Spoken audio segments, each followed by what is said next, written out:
नमस्कार, जय श्री कृष्ण। हमारे सनातन धर्म में कई व्रत व त्योहार प्रचलित हैं।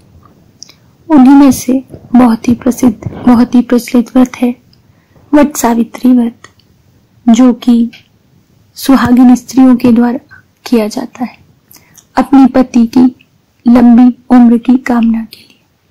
तो आइए जानते हैं इस व्रत के बारे में। हिंदू महिलाओं के लिए वट सावित्री व्रत का विशेष महत्व है। मान्यता है कि इस व्रत को रखने से पति पर आए संकट चले जाते हैं और पति की आयु लंबी होती है। यही नहीं, अगर दाम्पत्य जीवन में कोई परेशानी चल रही हो तो वह भी इस व्रत के प्रताप से दूर हो जाती है। सुहागिन महिलाएं इस व्रत के प्रताप से अपने सुख सौभाग्य के लिए मंगल कामना करती हैं। सुहागिन महिलाएं अपने पति की लंबी उम्र और सुखद दाम्पत्य जीवन की कामना करते हुए इस दिन वट यानी बरगद के पेड़ की पूजा करती हैं। इस पेड़ के नीचे पूजा अर्चना करने से उनकी हर मनोकामनाएं पूर्ण होती है। इस दिन सावित्री और सत्यवान की कथा सुनने से मनवांछित फल की प्राप्ति होती है।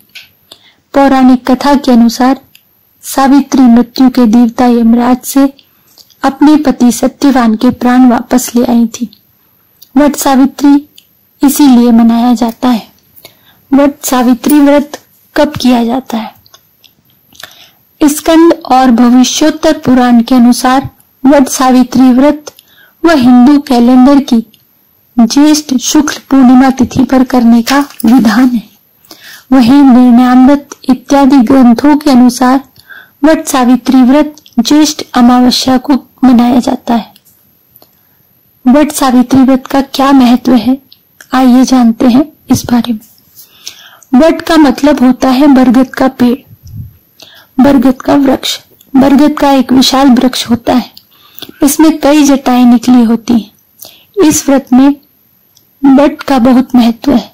कहते हैं कि इसी पेड़ के नीचे सावित्री ने अपने पति को यमराज से पुनः पाया था। सावित्री को देवी रूप में माना जाता है। हिंदू पुराणों में बरगद के यानी वट के वृक्ष में ब्रह्मा, विष्णु और महेश तीनों का वास है, ऐसा माना जाता है। मान्यता के अनुसार वट की जड़ में ब्रह्मा, तने में विष्णु व ऊपरी भाग में शिव है, ऐसा माना जाता है। यही वजह है कि यह माना जाता है कि इस पेड़ के नीचे बैठकर पूजा करने से हर मनोकामना पूर्ण होती है। वट सावित्री व्रत करना एक सुहागिन स्त्री के लिए सौभाग्य की प्राप्ति हेतु किया गया प्रयास है।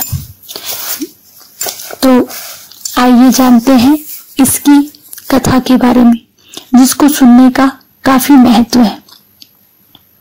ज्येष्ठ मास की कृष्ण पक्ष की अमावस्या अथवा पूर्णिमा को यह व्रत मनाया जाता है। इस दिन सत्यवान, सावित्री तथा यमराज सहित पूजा की जाती है या शिव पार्वती की वट वृक्ष के नीचे रखकर पूजा की जाती है। तत्पश्चात फल आदि का भक्षण करने का महत्व है। यह व्रत रहने वाली स्त्रियों का सुहाग अचल होता है। सावित्री ने इसी व्रत के प्रभाव से अपने मृतक पति सत्यवान को धर्मराज से भी जीत लिया था। सुवर्ण या मिट्टी से सावित्री, सत्यवान तथा भैंसे पर सवार यमराज की प्रतिमा बनाकर पूजन करने का महत्व है। धूप, चंदन, दीपक, फल, रोली, केसर से पूजन करना चाहिए तथा सावित्री सत्यवान की कथा सुननी चाहिए। जी हाँ, इस कथा को सुनने से बहुत फल प्राप्त होता है। मध्य देश के राजा अश्वपति, आइए सुनते हैं इस कथा को। मध्य देश के राजा अश्वपति के पुत्री रूप में सर्वगुण संपन्न सावित्री का जन्म हुआ। राजकन्या जुमत सेन के पुत्र सत्यवान की कीर्ति सुनकर उन्हें पति रूप में वरण कर लिया। इधर यह बात जब ऋषिराज नारद जी को ज्ञात हुई तो वे अश्वपति से जाकर कहने लगे, आपकी कन्या ने वर खोजने में निसंदेह भारी भूल की है। सत्यवान गुणवान तो है, धर्मात्मा भी है, परंतु अल्प आयु है और विवाह के 1 वर्ष के पश्चात ही इनकी मृत्यु हो जाएगी। नारद जी की यह बात सुनते ही राजा अश्वपति का चेहरा विवर्ण हो गया। उन्होंने मान लिया वृथा न हो ही देव ऋषि वाणी। ऐसा विचार करके उन्होंने अपनी पुत्री को समझाया कि ऐसे अल्प आयु व्यक्ति के साथ विवाह करना उचित नहीं, इसलिए कोई अन्य वर चुन लो। इस पर सावित्री बोली, पिताजी, आर्य कन्याएं अपना पति एक बार ही वरण करती हैं। राजा एक बार ही आज्ञा देता है, पंडित एक बार ही प्रतिज्ञा करते हैं तथा कन्या का कन्यादान भी एक ही बार किया जाता है। अब चाहे जो हो, मैं सत्यवान को ही वर रूप में स्वीकार करूंगी। सावित्री ने नारद जी से सत्यवान की मृत्यु का समय मालूम कर लिया था। अंत तो गत्वा उन दोनों को पाणी ग्रहण संस्कार में बांधा गया। वह ससुराल पहुंचते ही सास ससुर की सेवा में दिन रात रहने लगी। समय बदला, ससुर का बल क्षीण होता देख शत्रुओं ने उसका राज्य छीन लिया। नारद का वचन सावित्री को दिन प्रतिदिन अधीर करता रहा। उसने जब जाना कि पति की मृत्यु का दिन नजदीक आ गया है, तब 3 दिन पूर्व से ही उपवास शुरू कर दिया। नारद द्वारा कथित निश्चित तिथि पर पितरों का पूजन किया गया। नित्य की भांति उस दिन भी सत्यवान अपने समय पर लकड़ी काटने के लिए जब चले गए, तब सावित्री भी ससुर की आज्ञा से चलने को तैयार हो गई। सत्यवान वन में पहुंचकर लकड़ी काटने के लिए वृक्ष पर चढ़ गए। वृक्ष पर चढ़ते ही सत्यवान के सिर में असहनीय पीड़ा होने लगी। वह व्याकुल हो गए और वृक्ष से नीचे उतर आए। सावित्री अपना भविष्य समझ गई तथा अपने पैरों पर सत्यवान को लिटा लिया। उसी समय दक्षिण दिशा से अत्यंत प्रभावशाली महिषारूढ़ यमराज को आते देखा। धर्मराज सत्यवान के जीव को जब लेकर चल दिए तो सावित्री उनके पीछे पीछे चलने लगी। पहले तो यमराज ने उन्हें दैवीय विधान सुनाया, परंतु उस पर भी वे नहीं मानी और अपने पति के पीछे पीछे चलती रही। इसी निष्ठा को देखकर यमराज ने उनसे वर मांगने को कहा। तब सावित्री बोली, मेरे सास ससुर वनवासी तथा दृष्टिहीन हैं, उन्हें आप दिव्य ज्योति प्रदान करें। यमराज ने कहा, ऐसा ही होगा, तथास्तु, किंतु अब आप लौट जाओ। यमराज की बात सुनकर उन्होंने कहा, भगवान, मुझे अपने पतिदेव के पीछे चलने में कोई परेशानी नहीं। पति अनुगमन ही मेरा कर्तव्य है, वह मेरा धर्म है। यह सुनकर उन्होंने फिर वर मांगने को कहा।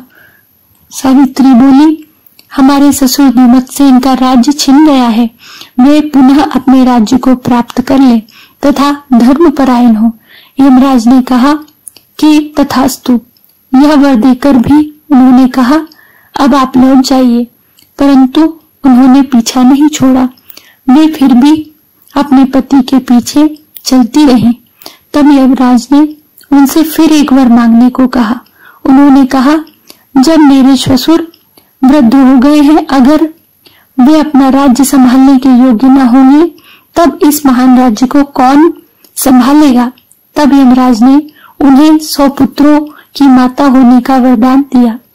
तब उन्होंने कहा, प्रभु, मेरे पति के प्राण तो आप ले जा रहे हैं, तब मैं पुत्रवती कैसे हो सकती हूँ। तब यमराज ने उनकी निष्ठा देखकर उन्हें पुनः सौभाग्यवती होने का वरदान दिया। वह सत्यवान के प्राण लौटा दिए। सावित्री को यह वरदान देकर धर्मराज अंतर्ध्यान हो गए। इसी प्रकार सावित्री उस वट वृक्ष के नीचे आई जहां उनके पति का मृत शरीर पड़ा था। ईश्वर की अनुकंपा से उनमें जीवन का संचार हुआ तथा सत्यवान उठकर बैठ गए। दोनों हर्ष से प्रेमालिंगन करके राजधानी की ओर चल दिए तथा माता पिता को भी दिव्य ज्योति वाला पाया। इस प्रकार सावित्री सत्यवान चिरकाल तक राज्य सुख भोगते रहे। यह व्रत सुहागिन स्त्रियों को अवश्य करना चाहिए। जिस प्रकार माता सावित्री को उनके पति ये प्राण वापस मिले, उन्हीं के आशीष से इस व्रत करने वाली हर स्त्री को अचल सौभाग्य का वरदान प्राप्त होता है, यही मान्यता है। जय श्री कृष्णा, जय नारायण।